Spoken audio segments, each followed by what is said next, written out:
In today's video, we are just discussing about some shopping that I do for my Eid.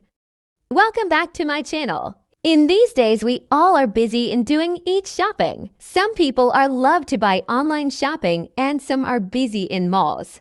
I do some online shopping from daraz in reasonable price. And some accessories I buy from Instagram page. All links are in description. Check it out. Let's start. So first, I bought this dress from daraz. I just love this color and design. So this is basically a long frock and it have embroidery in golden color. You just check my luck. I found the exact same color kusa. This is so elegant and I wear this with different dress. Next, I buy some makeup products. I don't buy a many makeup product. It's just a mascara, tint, and eyeshadow palette. This is in very reasonable price. Just look at the price of eyeshadow palette. How can we forget bags? This is very important in this Eid.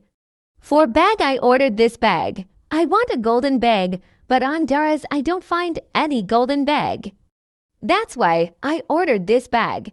This is just okay with my dress. I just found these hair clips in very reasonable price. So I just ordered it. In these days, this is so trendy. Now it's time for jewelry. So firstly, I ordered these two watches. You get it in different colors on daraz. And then I ordered these bangle set. And the other thing is this earrings. This earrings is not from daraz. I found a lot, but I don't like any earrings. So I ordered this from Instagram page. Link is in the description. So that's all for today's video. Do like, share, and subscribe my YouTube channel. Don't forget to hit the bell icon. Take care, bye.